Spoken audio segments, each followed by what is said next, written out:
much do I not give a fuck? Let me show you right now before you give it up.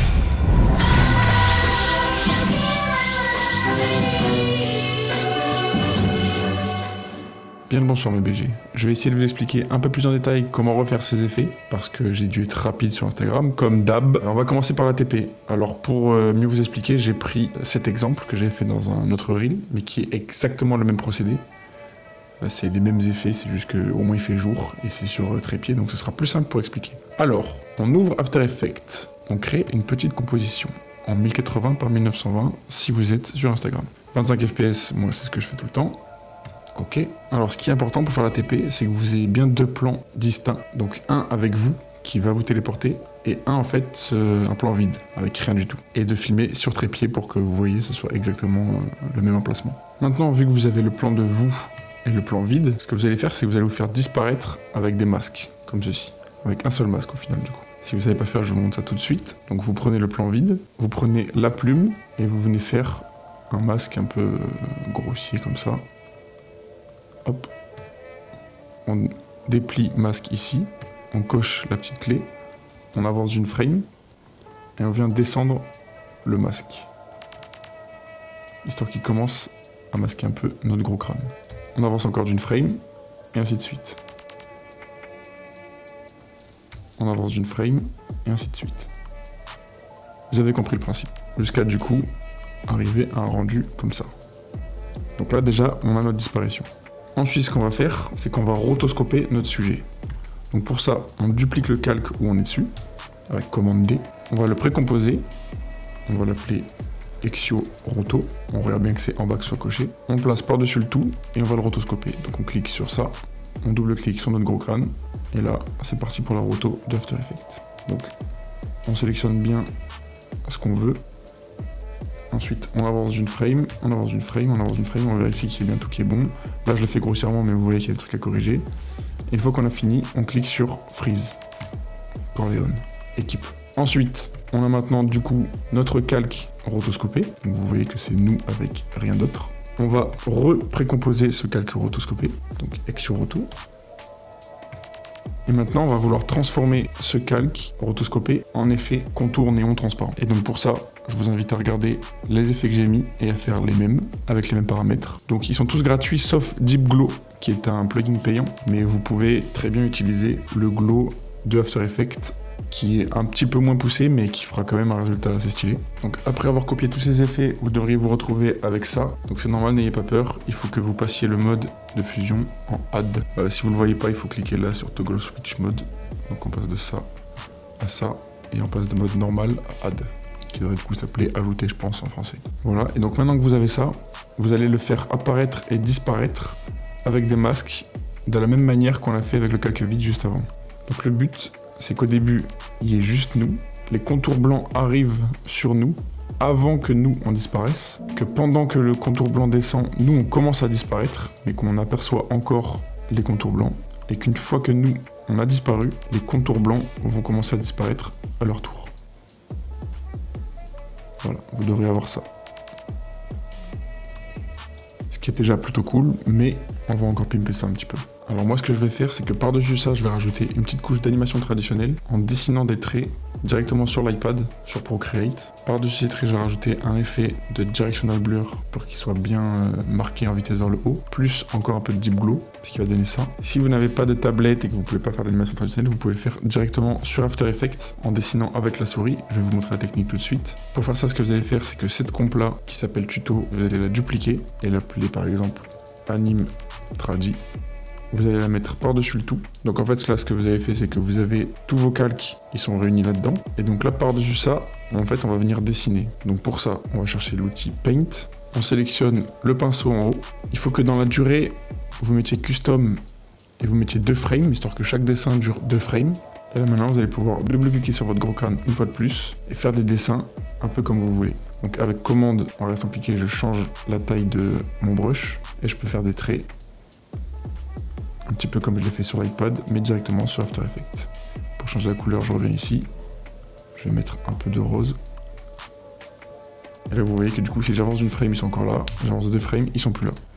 Et donc le but, ça va être de faire des traits, un peu des couleurs que je veux, à différents endroits.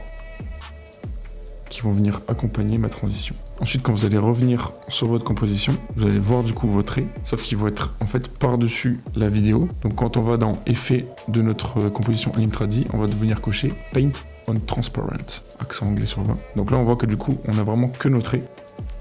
Ce qui est cool, ça veut dire que du coup, on peut les déplacer et en faire un peu ce qu'on veut. Et on va par exemple pouvoir venir leur mettre du glow pour qu'il soit un peu stylé. Et si vous dessinez pas très droit, l'astuce c'est de mettre du directional blur avant le glow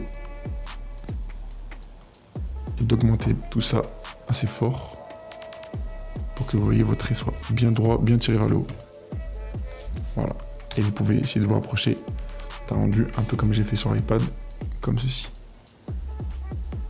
Vous voyez que j'ai aussi fait en sorte de par exemple recréer un petit peu les yeux du masque au moment où il disparaît. Et voilà.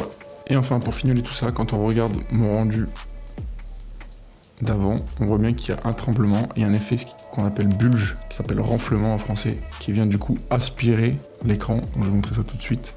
Donc ce que vous allez faire, c'est clic droit, nouveau, adjustment layer, donc calque d'effet, je crois en français. Et là, on va chercher bulge ou du coup renflement. Et donc ça, en fait, vous voyez, ça crée un rond. Et ce rond, on peut le faire du coup aspirer la matrice ou gonfler la matrice. Et en fait, on va utiliser ça lors de notre disparition. On va le placer derrière l'AnimTradi et la rotoscopie pour que ça aspire le fond, mais pas nous. Et donc, en fait, au moment de disparaître, on va se mettre du coup à 0. On va cocher l'image clé à 0, bulge 8 à 0. Et pendant qu'on disparaît, on va dire que ça aspire le décor. Pour pas qu'il y ait cet étirement de pixels un peu moche, le taper radius, on peut le monter un petit peu. On appuie sur U pour voir les images clés. Donc on voit que on part de 0, ça va aspirer. Et là, dès qu'on disparaît, il faut que ça revienne. Donc on va faire un petit tremblement en montant un peu plus de 0. Et ensuite, en décalant de quelques frames et en revenant à 0. Donc comme ça, ça va aspirer. Pendant qu'on disparaît, ça va revenir et ça va revenir à 0. Donc là, vous pouvez sélectionner les images clés, clic droit et faire un Easy Ease pour lisser les images clés. Donc là, vous voyez que ça a aspiré le décor. Donc là, je l'ai fait un petit peu trop fort. Donc après, ça va vous jouer avec les paramètres pour trouver ce que vous préférez. J'ai mis 0,9, je suis un fou malade, on va mettre 0,4, on va mettre 0,2. Voilà. Et ensuite, par-dessus le tout, un petit tremblement de caméra, comme on les aime. Donc vous pouvez soit le faire à la main avec l'outil Transform, avec une caméra. Moi, j'aime pas me faire chier. Donc ce que je fais, c'est que j'ai la super extension gratuite Motion Bro avec des presets.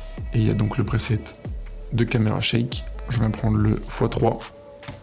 Je clique sur Apply et il va m'appliquer pile poil où j'étais un tremblement de caméra. Et donc si je regarde ça, le rendu.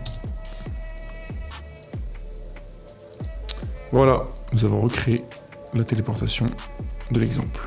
Ensuite, pour réapparaître, c'est exactement la même chose, mais dans l'autre sens. Quand on disparaissait, il y avait le blanc qui apparaissait, ensuite le calque de nous disparaissait, et ensuite le calque blanc disparaissait à son tour. Là, on fait un mouvement de caméra, on re-arrive sur un plan fixe pour que ce soit simple à détourer, etc. C'est le blanc qui apparaît en premier. On va dessiner des traits pour accompagner du coup la vitesse de la TP. Ensuite, le calque de nous apparaît avec un masque, de la même façon que tout à l'heure. Et les contours blancs vont disparaître par-dessus nous, comme tout à l'heure également. Avec toujours le petit effet de bulge qu'on voit, qui vient un peu distordre les arbres. Et le tremblement de caméra, pour donner un aspect un peu plus réaliste. Voilà pour la téléportation. Pour la lévitation maintenant. Donc c'est 3 plans différents, mais c'est 3 fois la même technique. Donc c'est très simple, en fait de base c'est juste un plan vide sur lequel on va rajouter un plan de vous qui saute. Donc je vous montre ce que c'est le plan d'origine. Voilà, j'avais une petite lumière rose pour faire les effets, mais bon, c'était pas très utile parce qu'on voit pas grand chose. Donc un plan de vous qui saute au ralenti. Si votre caméra ne filme pas en super ralenti, vous pouvez utiliser soit directement dans After Effects, quand vous faites votre ralenti, vous venez bien cocher Frame Blending et cocher Pixel Motion pour que ça fasse un ralenti bien fluide. En fait, ça va venir combler les FPS qui manquent. Moi, j'ai utilisé Topaz, qui marche un petit peu mieux que After Effects, mais qui est payant. Donc une fois que vous avez votre plan au ralenti, vous venez le mettre par-dessus le plan vide et vous allez masquer avec un masque. Alors là, j'ai pas utilisé la rotoscopie parce qu'en fait la nuit, la rotoscopie ça tremble un petit peu, donc ça fait un petit peu bizarre. Donc je l'ai fait à la main en fait, j'ai fait un masque, vu que ça bouge pas beaucoup, il n'y a pas eu beaucoup de points clés à faire, donc ça le fait. Donc si j'enlève les masques, Voilà, en fait c'est juste ça, c'est moi qui saute. Avec des points clés sur la position, donc on appuie sur P, on coche le chronomètre, on va à la fin et on monte l'image. On peut se faire voler plus ou moins vite, voilà, ça va être beaucoup trop vite par exemple.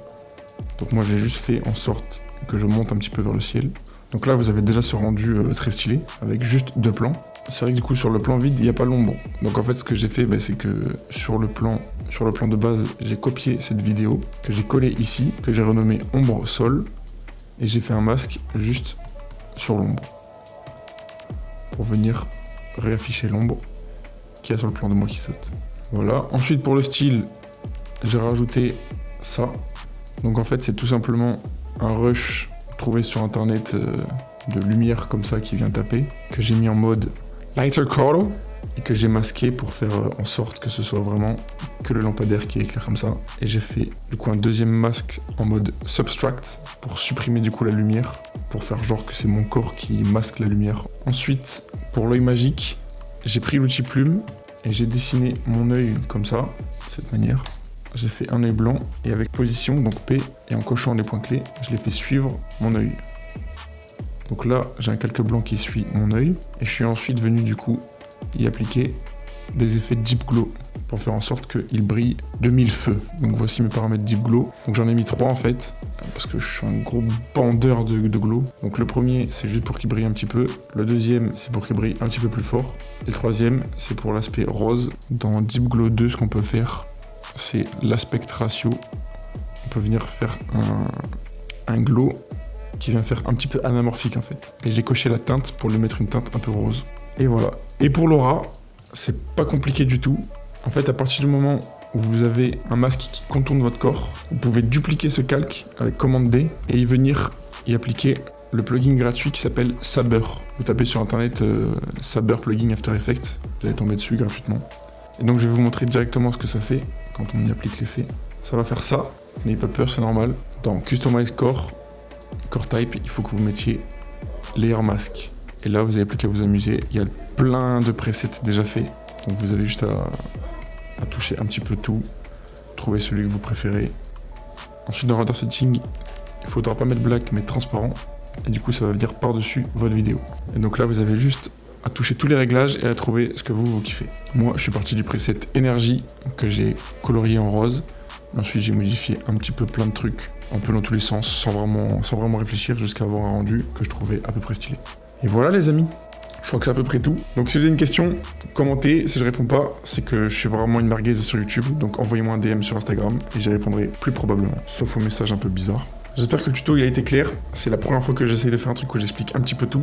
C'est un peu galère, ça demande du temps, donc je sais pas si je le ferai à chaque fois, peut-être que sur les tutos un peu compliqués. Mais voilà, restez créatifs mes BG, créez du contenu, le tryhard c'est la vie, la bise.